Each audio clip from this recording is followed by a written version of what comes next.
Following the 2022 season, the Yankees had some big decisions to make. They'd make the most important one, keeping Aaron Judge in a Yankee uniform for life, despite him actually being offered more money elsewhere overall, like in San Diego, as MLB insider Ken Rosenthal recently reported that two sources claim the Padres offered a contract in the range of $415 million over at least 12 years. None of that matters now because Judge stayed a Yankee and will continue to be forever. What next? Well, the Yankees went out and got the best starting pitcher on the free agent market available in Carlos Rodon, and that was a big deal as well. The Yankees did have a strong rotation last year, at least in the first half, but with two solid starters in Jordan Montgomery and Jamison Tyone no longer being Yankees, they had to go out and make a move, and they of course did with Rodon, signing him for $162 million over 6 years, so a $27 million annual salary for the lefty.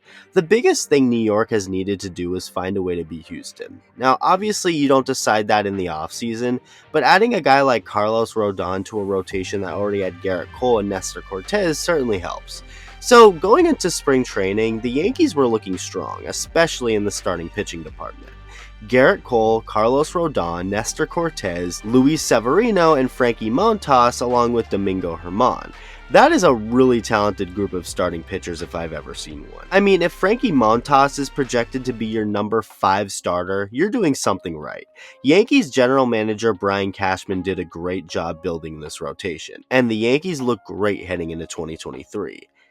Except there's a big, massive, huge problem. But before we go any further, 60% of my watch time is from people who aren't subscribed, so if you haven't subscribed yet, consider doing so. During the last trade deadline during the 2022 season, the Yankees made a trade with the Oakland A's for Frankie Montas. Now, Montas had actually had some injury issues prior to the trade, but the Yankees believed he was healthy, or at least healthy enough, so they pulled the trigger and put him in a Yankee uniform. Montas ended up making 8 starts with the Yankees before hitting the injured list with the same shoulder inflammation he experienced back in Oakland, and it wasn't like those 8 starts were very good. In those 8 starts he made with his new team in the second half of last year, Montas pitched to an ERA over 6 in under 40 innings.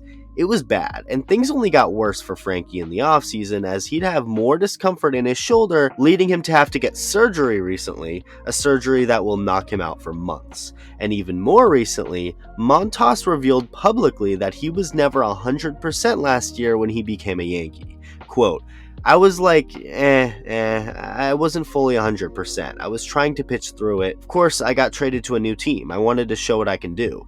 Things didn't go the way I was expecting. End quote. Montas can't begin throwing for another 9 or 10 weeks, and the team hasn't provided a specific timeline for when he'll be back. In reality, we probably won't see him back until around August, and that seems to be the best case scenario, meaning Montas will only have at least a couple of months to contribute to the team before he becomes a free agent after the season. Right now, it clearly looks like a bad trade on the Yankees' end, and this is also coming after the Sonny Gray trade that went wrong between the Yankees and A's a few years ago, when New York traded for starting pitcher Sonny Gray back in 2017, and it just never worked out. He was solid immediately after the trade in the second half of 2017, but 2018 was a bad year for him, with Gray pitching to an ERA close to 5 in 130 innings. After his short Yankee tenure and before the 2019 season, after being traded to the Reds, Gray then called the Yankees out, saying that they forced him to throw his slider more and pitch in a way he wasn't used to, and that contributed to his failures in New York. Whatever the case was, the Sonny Gray trade just never worked out for him or the Yankees, and in 2022, it looks like Brian Cashman has made the same mistake to trade for a starting pitcher from Oakland. Frankie Montas was never even fully healthy to begin with when he made the deal. He pitched poorly trying to pitch through his injured shoulder, and by that time, it was too late. Montas got his surgery, and he'll be out for most of 2023. Obviously not what you want to see if you're a Yankees fan or a member of the organization, but good thing you have several other solid options to fill up the rotation. Well, it now looks like that rotation is thinning even more so. Just recently, like literally today, March 9th, 2023, Brian Cashman came out with some horrible news. Carlos Rodon has a left forearm strain, will not throw for 7 to 10 days, and is going to start the season on the injured list. Yikes.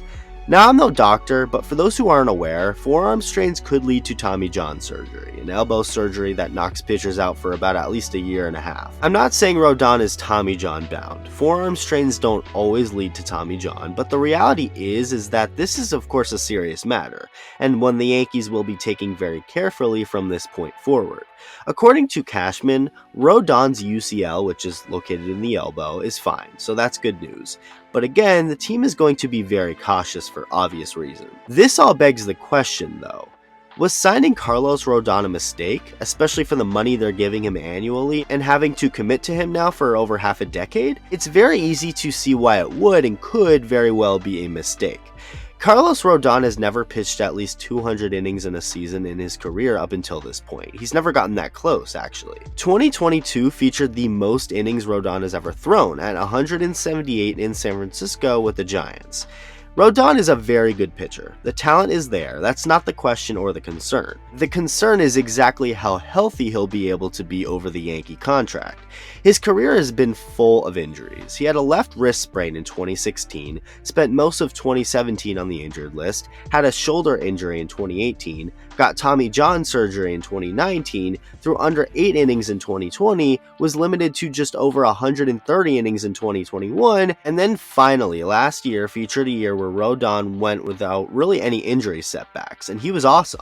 In those 178 innings, Rodon pitched to a 2.88 ERA and struck out 237 hitters, finishing 6th in the National League Cy Young voting. Again, the talent is there, Rodon is nasty, we all know that. But the injury concerns are there as well, and before ever really throwing a pitch for his new team, he's hurt. That's a problem. The Yankees' rotation to start the year now looks like this: Garrett Cole, Nestor Cortez, Luis Severino, Domingo Germán, and Clark Schmidt.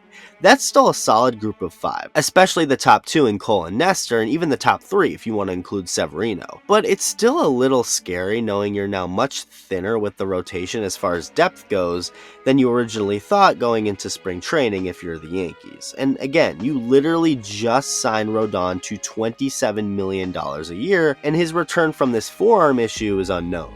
Hopefully he'll be fine and be able to pitch healthy, but first Frankie Montas and now the big money free agent signing Carlos Rodon? There's reason to panic a little bit if you're the New York Yankees. Let me know what you think, thank you for watching, and I'll see you in the next video.